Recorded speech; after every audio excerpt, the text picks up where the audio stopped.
to this very day that I am doing this recording, Restoration Druid is my favorite healer in any game. I absolutely love it. So timestamps are going to be in the description if you want to zip ahead to a particular topic, because I did definitely go all the way with this, and I have many different points that I want to hit in this video. So if you want to zip ahead to something, totally fine. Timestamps are there. So I've tried to do this recording multiple times, and I actually just trashed my last recording. I think it's going to be very clear from my tone. I'm not really happy. I'm really not happy about this. And I know that that's going to be like my regular brand of like being a disappointment, because I know a lot of people want me to really derive like joy from World of Warcraft's failure and a ton of people coming to 14 and leaving WoW. And while I'm so happy to have people come to 14, it is so incredibly exciting for me, especially on the heels of my website launch in literally a few short weeks. I am so happy for that. I can't help but actually feel a lot of pain, actually pain at seeing World of Warcraft actually go down in flames, especially as someone who has been playing MMORPGs for literally decades at this point. And I know people are going to be like, but you're still young, you're still in your 20s, and I mean, okay, I get it, but still, like, I grew up on these things, and so it really sucks to see it go down. So just to be honest, like, I come to YouTube for an authentic, genuine, honest opinion. I don't want the whole, like, PR shebang. I want to really get the authentic, real experience. I am here on YouTube for the creators. I'm here for the individuals. I want to see the authenticity, and so this video, I think, is a huge part of that. And I think not recording myself pretending to be fake happy is important to myself and my reputation. And even if this video, because it's a positive thing about World of Warcraft, gets no views because everyone knows that the hate videos on it will, I feel like for myself to remain genuine and authentic to myself, it is so incredibly important for me to do this, and for me to not be like putting on like a fake happy face, because like as soon as you do that, it's just like, why am I not tuning into like something else? One of my first points before I actually get into like the actual perks of World of Warcraft, I mean, you could maybe say that this is a perk actually, but I wanted to really state it really upfront, is World of Warcraft not doing well doesn't really actually benefit Final Fantasy XIV or the players of it in the long term. And that might be really paradoxical to say and just simply not make sense to a lot of people. But remember that this is the MMORPG space, and that when one does well, it spurs the other into action. And then developers get clever. New talent from completely different fields are brought into teams. Teams innovate design. New content is inspired. And ultimately, we as a whole gaming community, let alone MMORPG community, in and of itself benefit through having badass gameplay and a ton of fun.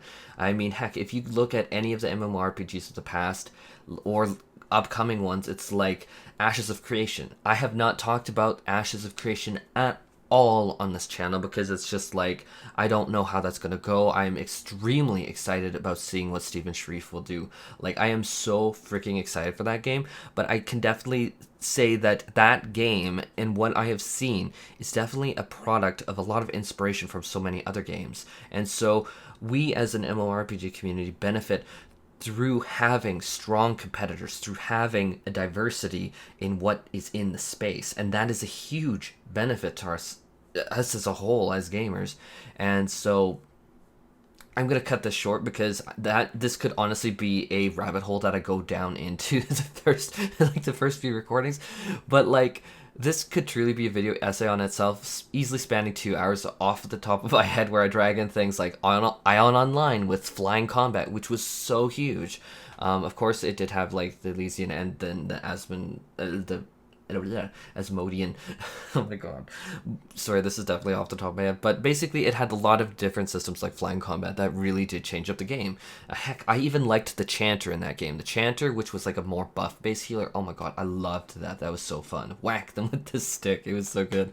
But even like the importance of other games like Cabal Online for combos. But I think everyone really gets the gist of what I'm saying here. Even Final Fantasy XIV, as we know it today, has a lot to thank World of Warcraft for. You could actually argue more than any other single game, World of Warcraft really shaped the entire MMORPG genre and really gave this space meaning. And people can be like, oh, but there was EverQuest. And then, yeah, you could even argue, hey, multi-user dungeons, or MUDs for short, which definitely, when I was super young, was something that I did, like the text-based RPGs and that. But really, World of Warcraft brought all of this to the forefront of like wide public reception. It was like, it was what really stamped out a space for the genre and was like, hey, we're here, we're present, and it has become a common household name that even people who never touched a game and still may have never touched a game can be like, oh, World of Warcraft, oh, it's that game thing. Good or bad. Because you sometimes still get like the boomers that are like, oh, World of Warcraft, it ruins everything. It ruined my son. Ooh, that tea was hot. It's actually lukewarm. I'm joking. This is like my third time trying to record it's lukewarm. But I want to emphasize is just because things are rough now doesn't mean that the roughness of now for World of Warcraft negates all of the positive influences it has had on people. So I think while it's important to bring up the negative, it is equally important to bring up the positives. So my last video was about the negative parts of World of Warcraft that ultimately led to me quitting the game. It's not a point of pride or something that I take joy in saying, hence why I actually got really frustrated at parts of the video. And it comes across very clear as I listened back to it, and I've been like, oh my god, like I definitely got a little heated at points, which I think might have surprised some people. I'm so sorry if it did. But I know people actually want to hear me take joy from the current stand problems. And so I'm going to be my regular brand to those people. A disappointment, because that's not how I feel. I really wanted to have another game that I could play and make content in. I have friends that used to play it with me, or let alone how me and Name It really had a huge connection in that game. And so I really want to, like... It was just honestly a set of new experiences and exciting gameplay that I really wanted to enjoy. And sadly, it was cut a little bit short, which is why I quit. But there are definitely some aspects of World of Warcraft that I really enjoyed, and I wanted to highlight them and share them here. So right into point number 1. Restoration Druid is currently my absolute favorite healer in absolutely any game. That's a lot of absolute. Yes, even more than Scholar. I loved Restoration Druid. Loved it. It was so good. And some days I really genuinely miss playing it. And it actually really makes me sad to think about, actually. Like, I'd do almost anything to take Restoration Druid in its current form in World of Warcraft, especially cat weaving, and then grab it and plunk it into Final Fantasy XIV. I could make the joke that it really grew on me. It rejuvenated my love of healing, that my skills really flourished with this Ysera's gift. But before I incur the wrath of enough of my unbearable puns, let's soothe my typhoon of this Restoration Druid shred and really get into the first point. You gotta be kidding me. Which really is the diversity of healers in World of Warcraft. This is something I cannot commend enough, because when I hit my absolute limit of Final Fantasy XIV healers, it was like a wave of water blew over me and kept me refreshed and hydrated with Restoration Shaman. I'm gonna hear about this for weeks. But I'd say that I was kidding, but I'm really not. Restoration Shaman is absolutely baller, and I have no problem saying that. Restoration Shaman is baller. And it dropped the totems and the utility, and it was like dropping the bass in a song. It's just like you drop the totems, it's just like people love you. The slows, the stun totems, the capacitator totem, and I think it was Earth Grab totem, that you had so much utility. It was so good. And not to mention Wind Shear as your own personal interrupt just felt awesome. As a healer, oh my god, it was... Wind Shear is a game changer. I loved my Resto Shaman. Also, seeing Mana Song from Bard and Machinist from 14, which has been removed, return in the form of a totem was amazing. Well, in a different game, true, but it was still Mana Song, and so I was still really happy for Mana Song back in any form in my life. I need the ability to restore MP. I need it. But more than that, closing the Restoration Shaman, fangirling, they have melee healers that are up close and personal, like Monk and Paladin. They have Restoration Druid that manages heal over time effects on the party, and so can so-called cat weave in melee as well. They can also owl weave. That was never, I didn't enjoy it as much as cat weaving. Cat weaving was absolutely the shit. I loved it so much. But really, Restoration Druid ended up being my favorite healer in any game, and I mean that, in any game.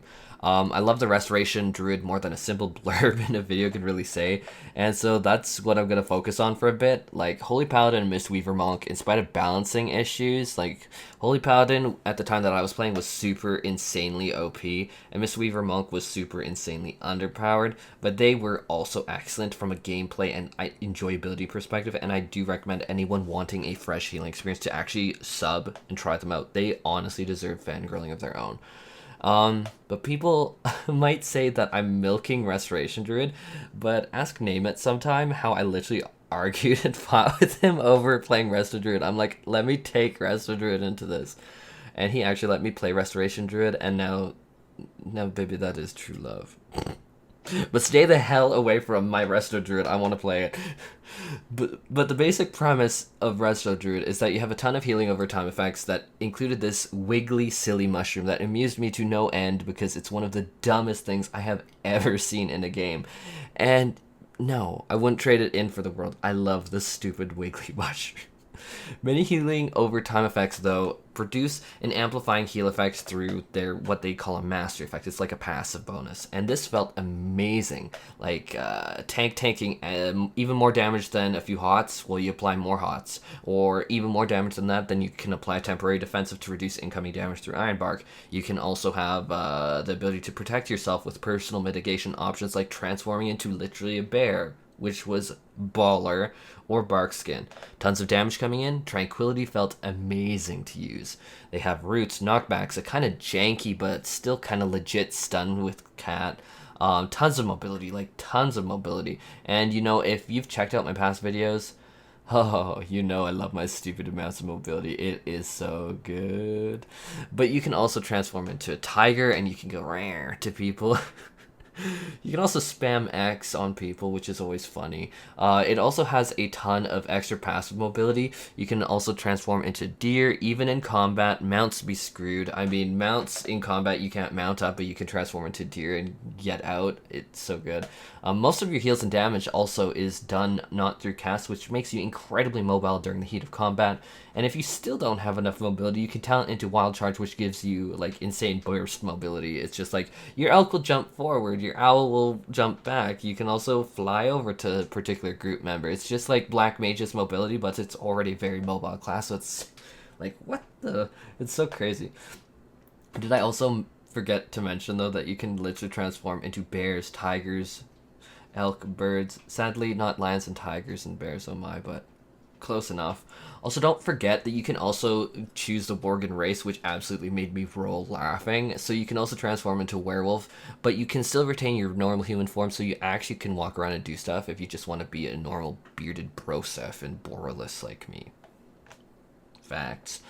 Restoration Druid is also... I don't know. I'm just gonna end it there. Restoration Druid is my shit, and every so often I really genuinely miss it. And so... Actually, let me say this. If you AFK and sit down, you get a ton of flowers growing under your ass, and yeah, Restoration Druid is a baller.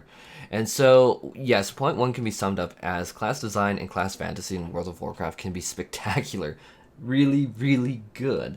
Heck, other notable mentions are like Demonology Warlock can summon a literal army of demons, which is ridiculous, with actual generals in there and stuff. It's kind of crazy. Not to mention, you can use pets as Beastmaster Hunter, so there is so much out there in terms of neat, innovative, fun experiences that you can get there. I 100% recommend that. So if you checked out past videos, you may have heard about Beastmasters. Just a little bit, not much, just a little bit.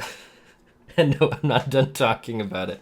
And I'm making it its own second point, which is different than class diversity. And I'd say that this Beastmaster Hunter is actually a huge risk to have in game. This is what I'd call a very risky design. I mean, a lot of people, especially game developers, would eagerly disagree with me again. Totally agree. Don't, like, I just come from my perspective where it seems like a huge risk, which, I mean, people are also going to disagree fundamentally that Beastmaster has been in the game for a long time, so what kind of idiocy am I spouting now? So Pets are inherently a core design of the Beastmaster Hunter and have these non-trivial stat bonuses and skills tied to them. Yes, things have been streamlined over the years, and there is no denying, though, that in spite of that, that cunning versus tenacity versus ferocity pets are literally different bonuses and hence have very different situations that they're going to be really good in. Or that pets, even in their own little family, even for like individual types of pets, have different abilities, such as some pets can heal, like the spirit beasts, like Elegon, or the cleft hoof is insanely, stupidly sturdy, making solo gameplay so much easier to swallow. Honestly, it's just like it. I wish that I had like all of the classes on, because if I, as I was like doing world quests on like Disc Priest or like Shadow Priest, and or like Balance Druid, I really wish that I could have instead just been like a Beastmaster Hunter and like been doing them. Like that would have made my quality of life as I was doing World Quest so much higher. And so that's why in my one of the many reasons actually in my past video why I wish that I could play like all of the different classes on one single character. But I'm digressing. But this getting more to the point. If you need, how to say it. I'm trying to like make this authentic, guys. This is hard. But one thing I want to say is like with Beastmaster Hunter is that you needed to hunt down and tame these pets, which is in and of itself a mini game that people might say that's crazy, that's annoying. But I enjoyed it much in the same way as I did getting the Blue Mage spells, which you know that I hunted down. I made videos literally on myself getting them, and I enjoyed it, which I'm not going to apologize for enjoying that, because taming pets was actually a lot of fun. I enjoyed finding out how to get Haiti and the quest line around that. I enjoyed finding Elegon and taming him. In fact, Name It helped me with that. I enjoyed finding a particular skin for my Cleft Hoof to make him baller AF in Warlords of Draenor dungeon. I can't even remember the name, but it was somewhere in there. And so many of the skins that you can get for the pets, even if they're like the exact same family with the exact same skill set, different skins are available. Like you had skeletal devil swords, you had different spirit beast types, like Haiti versus Elegon, both spirit beasts. The Akiri pets, I'm probably definitely pronouncing that wrong, but they're like the weird Cthulhu Lovecraftian looking things. I could really pick and choose what I'd want to take into particular forms of content. And sure, absolutely, there was always some mild optimal choice. Like if I wanted more lifesteal, I'd pick a particular pet from like the ferocity tree. If I wanted another defensive and a self-heal, spirit beasts were a great choice. And I really liked the defensives because I really was not, and still am not fully used to World of Warcraft's geometry. It's really different going from 14 to WoW because I don't even know how to describe it. It's almost like more loose. But all of this, cutting this point a little shorter, is all of this translates to high risk but high fun gameplay for me. It's something I could not get in 14, which I will always compliment this sort of thing because it gave me a lot of agency over playstyle and what I wanted to take into a particular moment. Did I want to take Elegon? Did I want to take my Cleftu? Did I want to maybe take the Kiri for PvP or something like that? Like, I always felt like I had so many choices and I really, really enjoyed that. Or the core hounds are cool too. Like, again, there's just so much that I loved about the Beastmaster, and kind of at the end of the day, it's a horrible shame that I was honestly ridiculed and berated for playing the so-called dumb class, which is the Beastmaster, to a lot of the community, because it was just like Restoration Druid is bar none like the highest, but it's just like just a little bit under that was Beastmaster Hunter. I loved it. It gave me an experience that I couldn't have, and absolutely, if you're looking for a new, fresh experience, I do actually recommend you try this out too. Now, the third point is probably going to be controversial because I know the community will disagree with me, but I actually really loved Warlords of Draenor. I leveled through it so many times, so many times, and I am not going to apologize for liking it. I loved this experience. It was so freaking cool to me.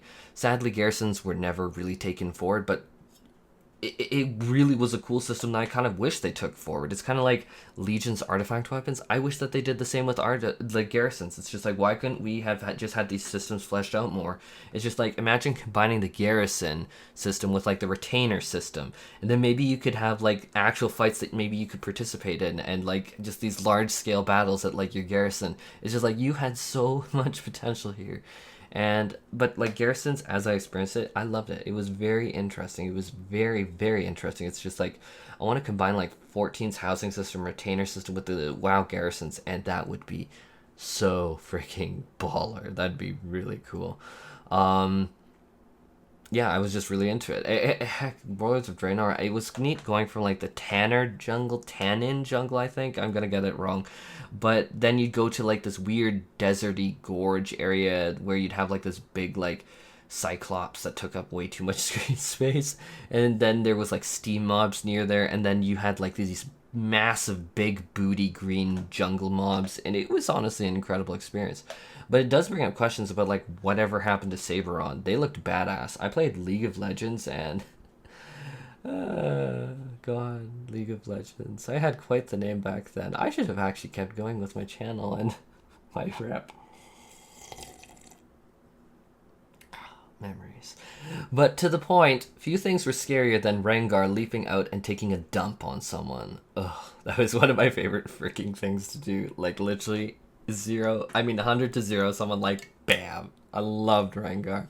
So why is Saberon not a thing? Make it a thing. It's badass. But I digress. It was just such a cool experience. And it's just like, kind of to this point, it's just like, I like the lore. I liked the lore of like the Naru. I like the lore of like the old gods. I like the lore about like what is the void. I enjoyed all of these aspects of the lore. I found it so engaging and so cool, which really kind of made it kind of disappointing. It was just like, I said it in my last video, and I'll say it again. I wish that I played it years ago, because I see all of this stuff and it's all new to me now. And I know that to anyone that's played it, it's like, wow, we knew about that literally 8 years ago. But it's just like uncovering like some of the secrets of like Elune, or like what happened to the dragons, or like the dragons transforming and interacting with humanity. Like all of these things were very cool. It's just such a shame that all these years later, it's just like, I'm definitely like way out of the gate, and it's just like, oh, what, you're shocked that like the dragon turned into like this like woman like with big breasts, and it's just like, I'm like, yes, I'm shocked. What the hell is this Alex Straza thing? Another thing is the atmosphere. Like, me and Name It went for a long time to Boralus and walked around there, and I was so intensely captivated by the scenery, the town of Boralus. In fact, I think that it's called Tiergard Sound. Memory might be failing me right now, but it's just like, it was so incredibly cool. I don't know if it's bad to say this, because apparently BFA was bad, but similar to Warlords of Draenor experience, I was so wowed by this. I really was wowed by all of this. Like, I love Boralus. I love the entire map. This entire map that Boralus is in, the Tiergard Sound or whatever, I absolutely loved it.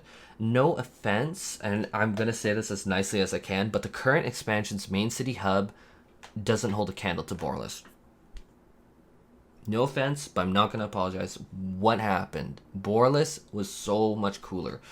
But just focusing on the positives, is it's just like the atmosphere, the music, the density of the NPCs. The NPCs just sitting around here or there, or like walking around. The entire whole of Boralus is breathtaking to me. And I mean that quite seriously. It was actually a complete delight to go there. And in fact, I remember me and Name It just chilling and checked out some of the like quote unquote restaurants there. Like, I don't even know if you could actually order food there. You might have been able to, but we just like sit there and like just chill. And especially like during, like 2020, it was just nice to like just go there and head there and just like chill and just like talk about stupid stuff. I know that's stupid, but 2020 made all of us do lots of stupid things. So, but I'm getting repetitive, but I can't say how wow this all was. And honestly, it was such a well-made maps that it really reminded me of my original birthplace when I was like super young, like a super young child. It had the docks, it had the mountains, it had the flowers. It just took me back, and I have nothing but great things to say about this. It gave me that fantasy, and I'm like, oh my god, I love this so much. which gets me kind of into my next point, which is the music, which I can I just say that the sound effects and the music of walking around Borderless just caught me so much. I mean, obviously, like bird and water sounds, it just the sounds of walking in nature. Obviously, it's a game, but it was so engaging to me, and I was truly captivated. Everything about this map, I love it. Heck, you even had like the spooky Halloween thing. That gave me those vibes. I love that. Heck, you had the spooky like Halloween dungeon. Like, it's so hard for me to not just compliment this because it's just like this was so well done. So well done. Next up is point 5 on the Transmog system, and I so desperately wish that we had something like this in Final Fantasy XIV where we just have a piece of loot hit our inventory and then immediately it's available for the rest of forever.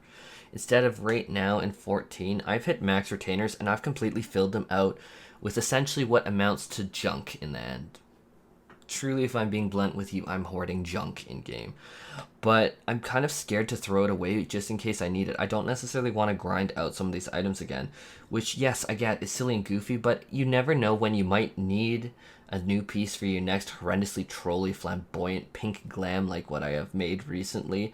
And if you looked at my Twitter, you've seen it. This is like, it's literally like a shit post, but in glamour form. High quality shit posts. I love it so much. But in World of Warcraft, once you get an item, the glamour of it is always available, and then you can combine it with other tools to be able to have a ton of presets, which we'd call in 14 glamour plates. And I was such a huge fan of the system, and I so desperately wish that this made this to like Final Fantasy XIV. This would be such a huge pro. Now I want to talk about add-ons, and I have a really love-hate torn relationship with this because you always know as soon as add-ons are involved that people are going to push it way too far. Give an inch, take a mile phenomenon. You know, this can lead to extremely massively cluttered interfaces beyond recognition. There's actually YouTube videos purely dedicated to bashing WoW user interfaces and just the level of insanity that people get to. As well as, like, there's obviously a whole lot of other issues, like how far can you push it, blah, blah, blah. But on the flip side, the amount of control that you can leverage over your user interface and windows and just raw power is immense. It's huge. I'm going to be honest here, I actually resent deadly boss mods because I feel like it's telling me what to do and I just mechanically move like that, not even paying attention to the fight, instead completely to deadly boss mods and having like a horn blown to my ear. It's just like, it takes away a lot of the fun for me. It takes a lot of the particular engagement away from me. And for the record, I actually don't use the phone equivalent. It's really not my thing, so it's not a surprise that deadly boss mods annoyed me as well. I mean, I like custom user interfaces, I like alerts, ping noises, being able to make bars, trackers, and stuff. And in Final Fantasy XIV, I feel like a lot of my concerns are covered by the base UI, but some, actually quite a few aren't. Like, there's a lot of skills that I wish that I could mod, where if they were like 5 seconds off, that they'd make a custom alert ping, where something like I can get in weak auras in World of Warcraft is like these alert pings. It's like, oh, just a little ding if something goes. You can actually import like custom sounds. Like weak auras is one of my favorite World of Warcraft tools for sure. And maybe in like Final Fantasy XIV, like a machinist drill or like aerial anchor, that would be really nice to have like that ping noise for. Or take the gauge buildup like Bard with their tons of gauges. Like if you've played Bard, you know that's like a flight control panel, which I love. That's one of the things that I really like about the Bard. It's very engaging. But I do wish that I had more control over the sound effects. Like even being able to play literal songs, like fully customizable ideally. Like some days I want Nicki Minaj, some days I want Doja Cat, and some days I just want to hear old-fashioned Metallica or Limp Bizkit or Tech 9. But I am digressing here, and I just point being I'd love to have a ton of auditory cues because I'm just a very auditory person, and so if I could do it, I'd probably literally map almost all of the Final Fantasy XIV user interface into some auditory fashion, at least the gameplay aspects of it. But I do like get on a tangent here, so I'm sorry. Point is, add-ons is something that I do think is a strong perk of World of Warcraft that I don't think enough people give credit to it for. I like the flexibility, I like the time and ability for me to go in with my experience as a software developer and churn out something. I'm not overly intimately familiar with Lua, but I'd make something. It'd probably be nightmare fuel, but I'd make something. And like, take this middle part of the screen for my restoration druid. It has a ton of information in it, and it's done through an add-on called Weak Auras, and I think that this is just absolutely wickedly helpful. Legendaries are a good thing in World of Warcraft, in my opinion. Oh boy, I am so torn on if I'm actually gonna say this or like edit it out, because I think people will bash me for it, but my heart's telling me that this is something that I enjoyed to a degree. I like things that can modify your core gameplay loop and give you genuine options. The trick to this, though, which I think is why a lot of people are going to disagree with me, is imbalanced options. And I don't like imbalanced options where you aren't actually given an actual choice. I want to actually be given an actual choice. But the legendary system in World of Warcraft, if it was balanced, which I acknowledge is very, very hard to do, would be amazing. Like, the thought of having something like a custom little perk, like, even if it is super small and not crazy, maybe the bard can now store an extra charge or two for a total of 3 charges that they can hold on to for Bloodletter. This would be taken by me in an instant, for the record, because Bloodletter charges are notoriously hard to keep a hold of, especially because so many get whiffed, just because sometimes you can get so many procs in a row so quick, and then weaving them in is just, nightmare fuel. But this would be taken by me in an instant. Let's say that there was another legendary that made it so that the bard's back step turned into a forward step. That would be a little thing, but it would be another incredible option, and so I'd really consider that too, because I love dancers and avant dash forward. I find bards a little trickier to use. It's definitely taken a lot more practice and taking it into Savage to get used to it, but it's definitely useful, but I'd take a dash forward over it. Just easier to control, to be frank.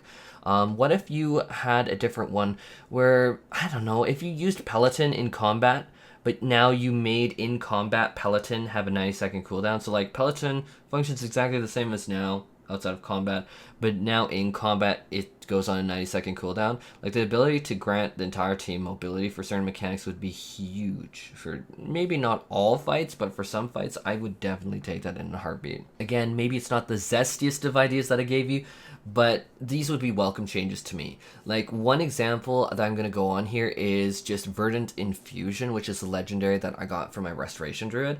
And so I went Necrolord Restoration Druid just because I found that it was much more exciting for me, and I liked Adaptive Swarm. It was very interesting, and basically this is another heal over time effect that amplifies the effects of your other heal over time effects.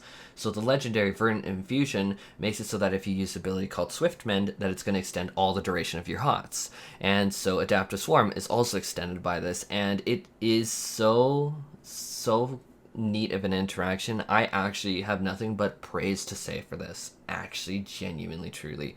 The problem becomes this isn't really viable in raids from everything that I've heard. You'd instead want to go with a different one. But this is like apparently really strong in Mythic Plus. But you do actually apparently have another option for that. But I'm going off on a tangent here. But I do like this legendary for sure on my Balanced Druid. I mean, Restoration Druid. Balanced Druid, this is probably garbage. I don't even know if you can use it. My 8th point is I love Mythic Plus, and this is actually a huge factor in why I would return to World of Warcraft, and this might actually be the reason that I go back. I love dungeon content. I love small group dungeon content. Truthfully, honest to God, I want to see this in Final Fantasy XIV in some shape or another. I actually think that I'm going to do a video tomorrow with Name It talking about Mythic Plus. I love Mythic Plus. I really, really do. And yes, for all of the problems, like the bricking keys, this, that, this, if you have like a group of friends and you want to do like Mythic Plus, this is actually so cool to me. And so now I'm going to get a little bit more meaty. I enjoyed Delubrium Reginae. People are going to tell me I'm pronouncing it wrong. I'm trying, guys. Even last video, I got comments about my pronunciation. But I enjoyed Delubrium Reginae a lot. And less so now that I've done Delubrium Reginae about 230 or so times. But it was very interesting to me the first bunch of times. But fundamentally, I feel... I was thinking I might say felt, but I feel like I have almost zero agency or control over how a Delirium Reginae run will go. It has too many people. It's kind of like a Zerg fest. I didn't feel like I was really closely connected to anyone. I didn't feel like the camaraderie that I feel like when I grinded like ARF until you barf. Now I just kind of go into party finders with group leaders willing to remove people who aren't using essences, because it's like if you're joining an explicit party from the get-go that says we are using essences and you don't use essence, it's like you're literally disrespecting everyone that went out, bought all those essences, cracked them open, and like got RNG. Like me, it's just like I open the fragments of finesse, and then I can either get Lost Dervish the action, or I can get pure essence of the Fiend Hunter as ranged DPS. And it just so happens getting the pure essence of the Fiend Hunter is so much more rare. I have like, I think like over 100 Lost Dervish, and I think I have like one Fiend Hunter essence there. And so it's like fundamentally it's just like, why are you joining an essence party from the go and not using it? It's just so disrespectful. And it's just like, I don't know, people like really hated on me for having that opinion, but it's just like, this is a preformed group with an explicit intention from the get-go. Like, it's not hating on anyone or being elitist. It's just like, dude, like, we need to grind like 250 of these. Like, come on, we want to get our runs down to like 20 or 15 minutes. I did have a 15-minute run the other day, which was super nice. I don't want to spend 50-minute runs anymore. But anyhow, that's kind of a tangent. But I kind of have given up to the point is I've kind of given up on having much agency aside from going into a preformed group, that I have any agency over how the run is actually going to go. And I don't fundamentally as a player like that. I don't like that feeling. I like feeling like I have a sense of agency over gameplay. And I feel like I'm just a spec in literally a horde of 24 players that is basically irrelevant. It's just like me with my 10 damage boosts. It's just like part of me is just like, why did I even bother grinding those out? Like, I literally should have just ran into DR, and then I'd already have been done my relic weapons, which I've had to slow down because I've hit legit burnout. It kind of sucks, but it's just like it's like if I go into Duty Finder, it's just like the speed of the run. I can make a little bit of a difference using all of the essences, the lost actions. Like, I can go in as like a ranged DPS, like a bard or a dancer or a machinist. I can be using Lost Dervish on cooldown. I can be using Lost Font of Power on cooldown. Fundamentally, I have still, even with that, been in runs that have been almost 50 minutes long, and it really sucks. And it's like, not trying to bash anyone, but it's like, my point is, it's like my ability to have any agency over how the run goes diminishes so much when I'm in such a large group of people. And before I went into Party Finder exclusive groups, I would honestly find people literally AFKing, dying, releasing, and AFKing. And like, that really sucked to see. And it's just like, it was like, I don't want to say like I got mad. I was a little tiffed, but I was just like kind of also not surprised, because it's like I've seen this go on for years in Alliance Raid, so it's like, why would like an equivalent to Alliance Raid be any difference? But spending like 20k or more gil to pop an essence, and then using things like Lost Font of Power, Lost Dervish, and Lost Pure Essence of the Fiend Hunter, and that is like a lot of gil. Like, you're asking me for like at least 50k gil right now. Like, back when like the patch just dropped, or like the sub patch just dropped, like it was way more expensive. Like, you were talking about like 100 or so k of gil in essences just per one run. And seeing someone AFK honestly feels like getting kicked in the nuts. I don't enjoy it. And so one of my biggest wishes for Final Fantasy XIV is simply small group content.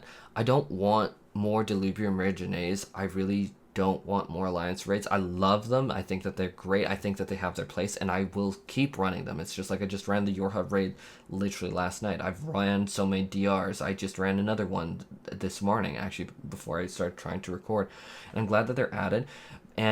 But I don't want to do it anymore. I kind of romanticize the idea of going back into ARF until you barf in a theochemical research facility for tomestones for Heaven's Ward for relics back in the day. We would grind it so much, the theochemical research facility, because it was the optimal way, and so it would be our theochemical research facility ARF until you barf. Because I would go myself with 3 other friends, and we know each other's skill set. We try and make them as fast as humanly possible, and we got pretty insanely good at it. So for me personally, I ideally wish that we had Mythic Plus in Final Fantasy XIV. I don't think that should be controversial to say. It's one set of content that I think that we sorely lack that would be very much taken up by the community. I know that there are a lot of people coming from World of Warcraft that love Mythic Plus too, so I think that this would be fantastic to see. Like, for me personally, I want to be pushed to my limit, and I want to need to bring those silences that make me use it. It's like, when I am on ranged DPS, make me use this. Make me have to use that.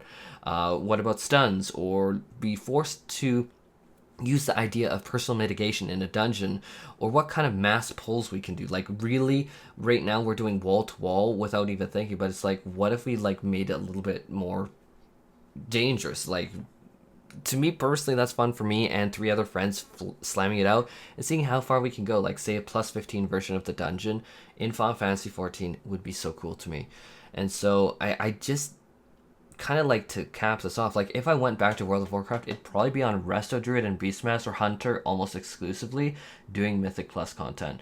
Whilst heroic raids and mythic raids, honestly, being blunt, suffer from the exact same problem where there's just too many people and I just can't enjoy it.